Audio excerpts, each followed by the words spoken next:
지금부터는 그제와 어제 이틀 동안 SBS 8시 뉴스를 통해서 집중적으로 보도됐던 내용을 그 내용을 보도한 기자와 함께 알아보도록 하겠습니다. 우리나라 개신교계 일부의 문제입니다. 전체 문제가 아니라는 점 미리 여러분께 말씀드리겠습니다.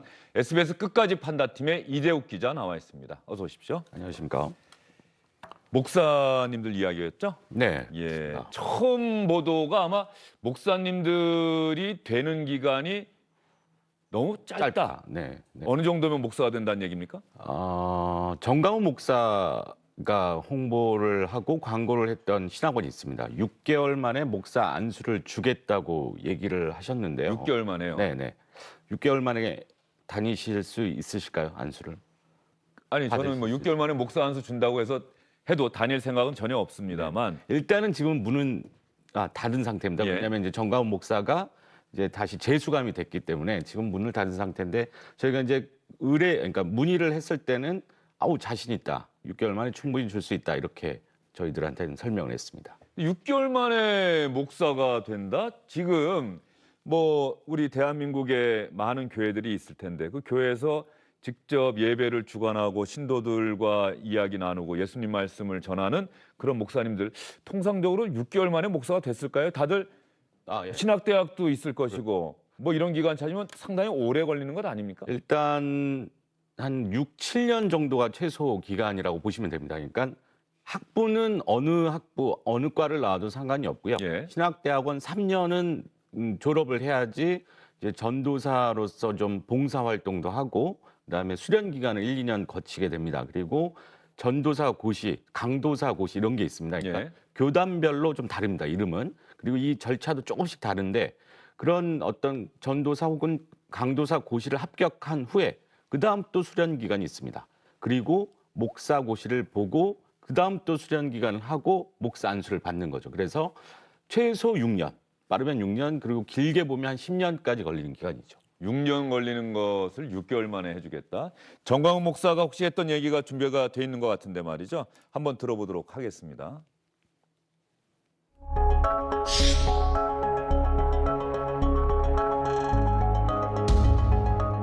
해마다 투표 처리되면 20억에서 40억의 돈이 뿌려진다는 소리를 들었어요. 그렇게도 네, 저희가 정광훈 목사 이야기를 들려드린다고 했는데 조금 다른 영상이 잠깐 나갔습니다. 정광훈 목사가 6개월 만에 여러분 목사 만들어 드릴게요 라고 하는 그 이야기하는 장면 함께 보도록 하겠습니다. 목사 되려면 10년 공부해야 돼. 10년. 10년을 공부해가지고 목회를 하고 주의 일을 하는 사람이 3%에서 5%밖에 안 돼요. 나머지는 전부 세상으로 나가버려요. 그런 놈의 신학을 공부하면 뭐 하겠어? 그리고 목회를 하는 3명, 4명, 5명도 목회를 제대로 해 못해? 못해. 왜 그런지 알아요 이게? 신학이 타락해서 그런 거예요. 신학이 타락해서. 에이 어차피 한국교회 망한 거. 나는 내 할 사명은 해야겠다 하고 신학 특강을 소집했는데 아주 엑기스 박진감 있게 6개월을 특강을 해서 6개월 끝난 뒤에 바로 목사 안수하려고 그래요. 목사님 나는 이미 안수 받았는데요. 그건 가짜예요. 그건 가짜. 다 가짜예요.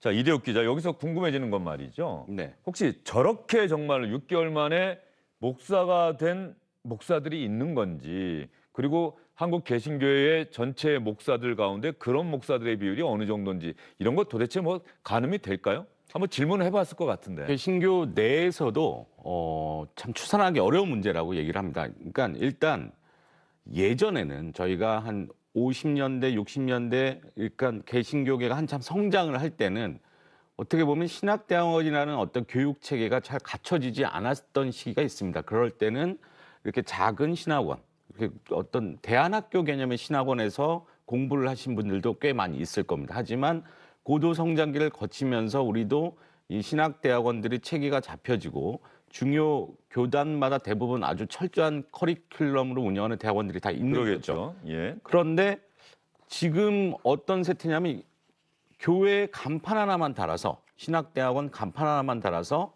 그냥 예배당에서 예배를 보고 그 예배를 듣는 게 공부한 것이다.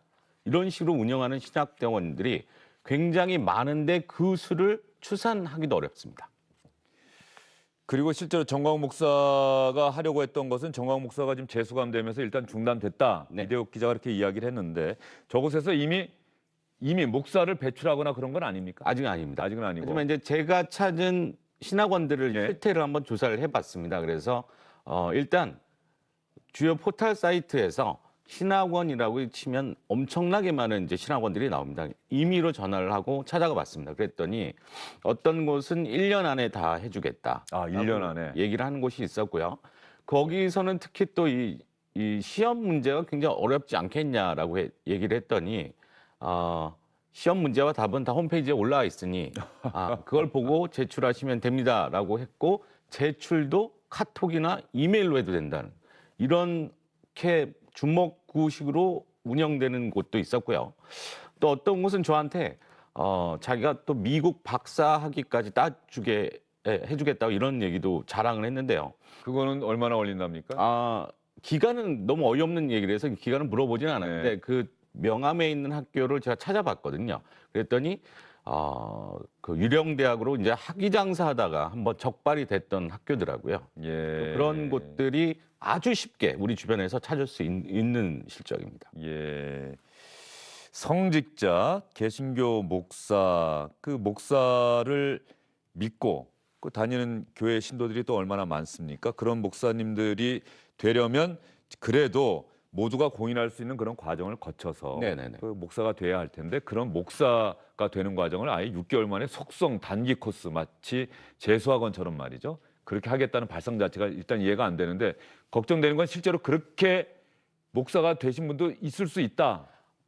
많이 있습니다. 이미 많이 있다. 왜냐하면 이제 저희 제가 이제 취재 과정에 만난 목사님들이나 뭐 장로님들 이런 분들이 말씀하시기를 어느 날 어떤 분이 자기가 공부를 좀 하겠다고 잠시 사라졌는데 어느 날 목사 안수를 받았다고 나타났답니다. 몇 달 만에. 그러니까 그런 걸 보면 저분도 그런 데서 하셨구나.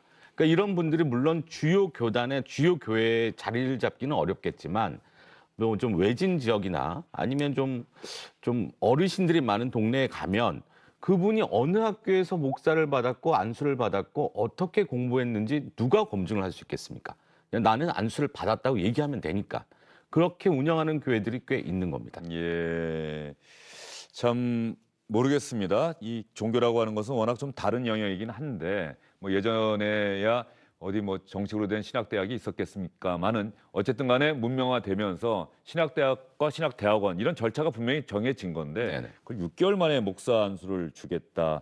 그런 발상 실제로 그렇게 또 목사가 된 경우도 있다 그러고요. 어떻게 보면 목사가 되고 싶은 어떤 소명을 받았다라고 얘기하는 물론 장사 속으로 하시는 분도 있겠지만 물론 소명을 받아서 나는 정말 목사가 하고 싶다라고 어떤 신실한 마음으로 정말 목사가 되고 싶은 분도 계실 거 아닙니까?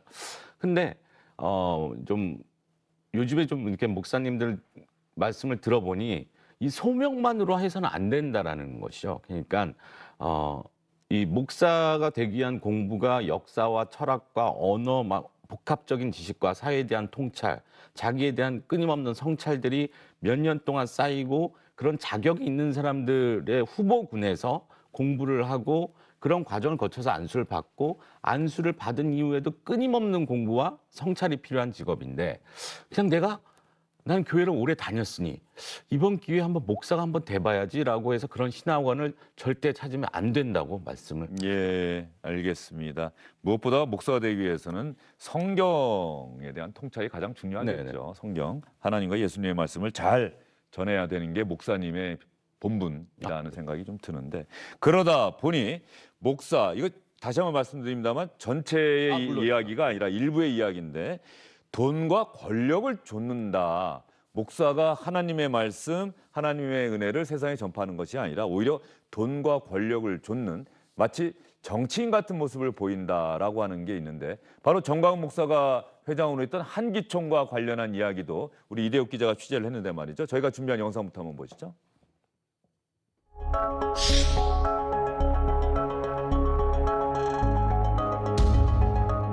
해마다 투표 처리되면 20억에서 40억의 돈이 뿌려진다는 소리를 들었어요. 그렇게도 제가 목사님 돈 받아서 제가 뿌렸죠.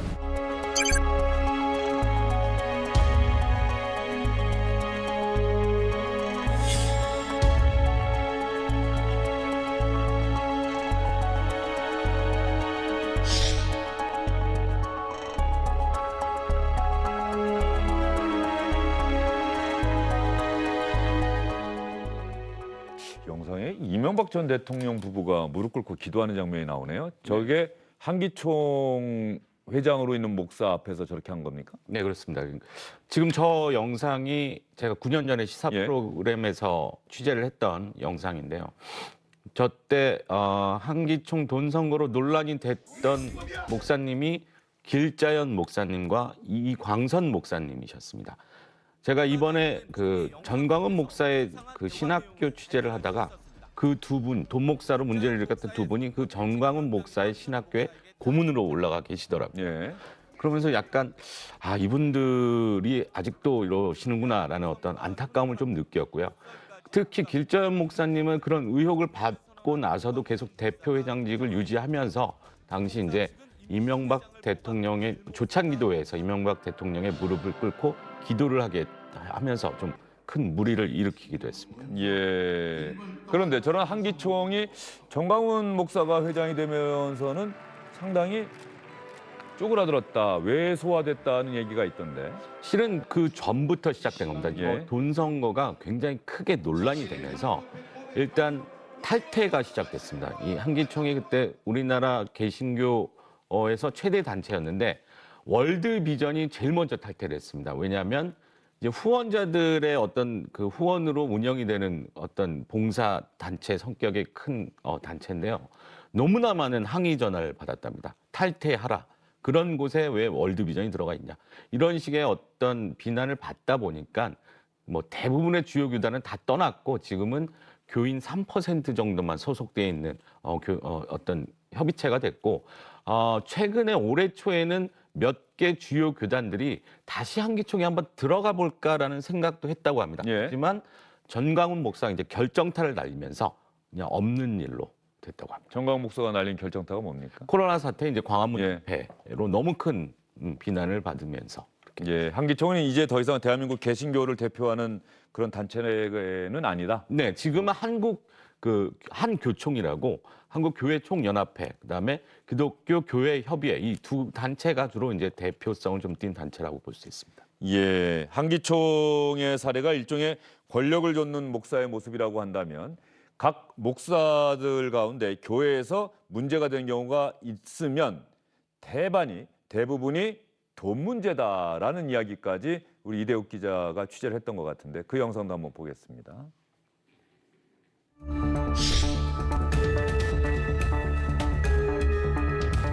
5년 동안 2월 된 목적 헌금 잔액이 총 3억 5천인가 그래요.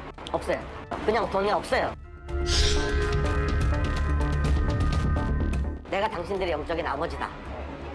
그랬고 그러다 보니까 매년 설날 그 전 성도들이 세배를 드려요. 연세 많으신 네, 분들도 분들도 다. 돈과 권위, 전 참 이해가 안 됩니다. 목사님들은 점점 훌륭할수록 아마 더 오히려 신도들을 섬기는 목사가 아닐까 싶은데 오히려 신도들 보고 절을 시키고 네. 돈이 3억 5천인가 헌금 잔액이 그랬는데 돈이 없어졌다. 이 돈은 또 어디로 간 건지. 네. 일단 이 목사님 같은 경우에는 그 권위적인 어떤 그 발언들을 제가 이제 전해 들어보니 좀 안타까웠습니다. 예를 들면 말씀하신 것처럼 대화가 되고 어떤 사안이나 이슈가 되면 그거 가지고 토론도 할 수도 있고 목사님의 설교 내용에 질문도 할 수 있는 건데 이 목사님은 너희들은 아무것도 모른다. 내가 성경을 잘근잘근 씹어서 넣어줘야 되는 존재들이다라는 얘기까지 하셨다고 합니다. 이런 어떤 권위적인 태도 때문에 갈등은 점점 깊어지는 거고 그러다 보니까 교인들이 이것저것 이제 문제 제기를 시작했는데 그중에 예. 돈 문제까지 나오게 된 건데 뭐 3억 5천을 개인적으로 쓰시지는 않았으리라고 생각합니다. 다른 어떤 용도로 교회를 위해서 쓰시지 않았을까라는 생각을 하는데 이런 문제들이 같이 엉키면서 많은 어떤 갈등을 빚고 있는 중인 것 같습니다. 사실 이대욱 이대욱 기자가 이번에 보도한 게 지금 대한민국 개신교계가 코로나19 사태 이후에 뭐 대면 예배의 중단 그리고 또 광화문 집회나 이런 것들로 인해서 많은 또 지탄을 받고 그러니까 대한민국 개신교계가 지금 최대의 위기를 맞고 있다라고 하는 그런 상황에서 이 보도가 나갔단 말이죠. 네네.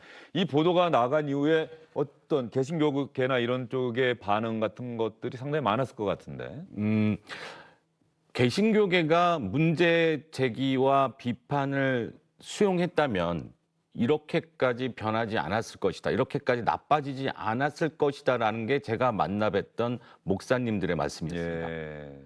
저희가 개신교의 위기는 90년대 말부터 본격적으로 시작됐다고 말씀하셨습니다. 그러니까 돈 문제, 성 문제, 그다음에 세습 문제들이 엄청나게 쏟아지면서 외부의 비판이 많이 쏟아졌는데 그거를 내부에서 그거를 고쳐나가고 이거를 바꿔나가야 되는 움직임이 굉장히 부족했고요. 그래서 지금은 개신교 내부의 여러 문제점들을 자정할 수 있겠느냐라는 어떤 회의감도 많이 저한테 나타내셨습니다. 그래서 지금 저의 보도를 통해서 조금 이 변화의 움직임에 좀 도움이 됐으면 좋겠는데 제가 인터뷰를 했던 목사님들은 그렇게 긍정적인 전망을 내비치지는 않으셨습니다. 예. 적어도 대형 교단이라고 하는 각 교파들이 있는데 거기서는 다시 한번 좀 점검을 해봤으면 좋겠다는 네, 생각이 네. 드네요. 목사가 되는 과정도 그렇고 네, 그렇습니다. 각 교회에서 목사들이 어떻게 잘 하고 있는지도 한번 점검해보고 네.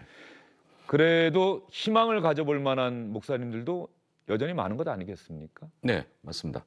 일단 이 돈 문제 때문에 그러니까 교회가 우리나라에 이렇게나 많은데 내가 왜 교회를 또 세워야 하냐. 그래서 예배당도 필요하지 않고 이 교회에 대한 실망감, 목사님에 대한 실망감으로 교회를 떠난 분들한테 본인이 직접 찾아가서 그렇게 어떤 만남을 갖고 교회 운영에 들어가는 돈은 내 스스로 벌어서 쓰겠다 하면서 일을 하시는 목회자님도 만날 수 있었습니다. 예. 그렇게 교회를 떠난 성도들을 뭐 가나안 성도라고 네, 부른다고요? 그렇습니다. 가나안은 적어도 교계에서는 상당히 의미 있는 말 아닙니까? 가나안은 팔레스타인 지역 옛 이름이고요. 약속의 땅이죠. 네, 약속의 땅, 젖가꿀이 흐르는 땅 그런 의미인데 가나안을 거꾸로 해보면 안 나가가 되는 거죠. 아하, 그래서 이제 예. 한 10여 년 전에 그 어떤 책에서 이 가나안 성도는 교회를 안 나가는 성도라고 비유하면서 쓰기 시작한 단어입니다. 예. 이번 취재를 마무리하면서 이대욱 기자가 꼭 우리 시청자분들께 당부하고 싶은 또 개신교계에 당부하고 싶은 제가 왜 이 취재를 하고 이 보도를 했는지 그 이야기 한번 해주시죠. 제가 이제 교회에 어떤 문제되는 목사님들, 문제 일으킨 목사님들에 대한 얘기를 할 때마다 듣는 얘기가 있습니다. 뭐 이건 개신교인과 비개신교인 모두 다 하는 말인데 그 누가 몰라? 라는 얘기였습니다.